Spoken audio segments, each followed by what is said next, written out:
Copyright এবং ট্রেডমার্কের মধ্যকার মৌলিক পার্থক্যগুলো কি তা এই ভিডিওতে আলোচনা করার চেষ্টা করব।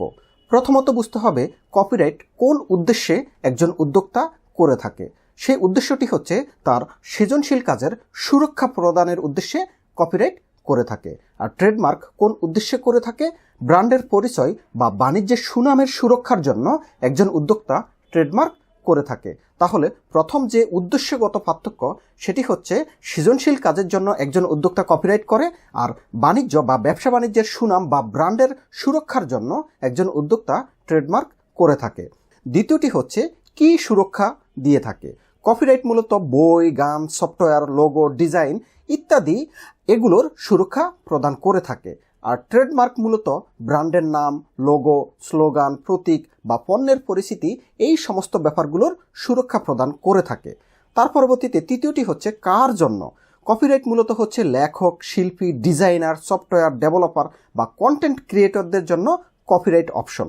আর ট্রেডমার্ক মূলত হচ্ছে ব্যবসায়ী, কোম্পানি বা ব্র্যান্ডের মালিক বা উদ্যোক্তাদের জন্য মূলত হচ্ছে ট্রেডমার্ক। এরপর চতুর্থ যে পার্থক্যটি রয়েছে সেটি হচ্ছে মূল উদ্দেশ্যগত পার্থক্য। একজন উদ্যোক্তা কপিরাইট করে থাকে মূলত অন্যের কপি বা অঅনুমোদিত ব্যবহার রোধ করার জন্য। দেখা যাচ্ছে তার একটি গান সে কপিরাইট করে নিয়েছে যাতে অন্য কোনো ব্যক্তি তার অনুমতি ব্যতীত এই গানটি ব্যবহার না করতে পারে, এজন্য সে কপিরাইট করে থাকে। আর ট্রেডমার্ক করে কি জন্য? মূল উদ্দেশ্য হচ্ছে একই বা বিভ্রান্তিকর ব্র্যান্ড ব্যবহার করে ব্যবসা করা রোধ করার জন্য। দেখা যাচ্ছে সে একটি ব্র্যান্ডের নাম দিয়ে তার পণ্য বাজারজাতকরণ করে যাচ্ছে, অন্য কোনো উদ্যোক্তা যাতে একই নাম বা সিমিলার কাছাকাছি 19-20 নাম রেখে যাতে একই ধরনের পণ্য বাজারজাতকরণ না করতে পারে, তার জন্য কিন্তু সে ট্রেডমার্ক করে থাকে। এর পরবর্তীতে হচ্ছে অধিকারগত পার্থক্য। সৃজনশীল কাজের প্রকাশ, পুনঃপ্রকাশ, বিক্রয় ও লাইসেন্স দেওয়ার অধিকার রাখে কপিরাইট আইনের নিবন্ধনের মাধ্যমে। আর ট্রেডমার্কের ক্ষেত্রে আপনি যে অধিকারটি ভোগ করবেন সেটি হচ্ছে নির্দিষ্ট পণ্য বা সেবার ক্ষেত্রে ব্র্যান্ডের একচেটিয়া ব্যবহার করার অধিকার। অর্থাৎ আপনাকে যে ব্র্যান্ডের নামটি দিয়ে ট্রেডমার্ক লাইসেন্স ইস্যু করা হবে সেই ব্র্যান্ডের একচ্ছত্র অধিকারী হবেন আপনি এই নামে পণ্য বা সেবা সামগ্রী বাজারজাতকরণ করতে পারবেন। এর পরবর্তীতে হচ্ছে কপিরাইটের মেয়াদ।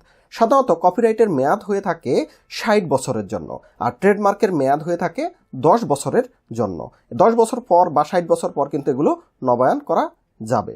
এর পরবর্তীতে হচ্ছে কপিরাইটের কিছু এক্সাম্পল, যেমন একটি বই, গান, ইউটিউব ভিডিও, সফটওয়্যার বা ছবি বা প্রতিষ্ঠানের লোগো, এগুলো কিন্তু কপিরাইট করা যায়। আর ট্রেডমার্ক হচ্ছে আপনার পণ্যের যে ব্র্যান্ড নেম হতে পারে, যেমন অ্যাপেল, নাইকি, প্রাণ বা ওয়ালটন, এই নামগুলো অর্থাৎ পণ্যে যে সমস্ত নাম ব্যবহৃত হয় সেগুলোকে নিবন্ধন করার জন্য কিন্তু ট্রেডমার্ক করা হয়ে থাকে।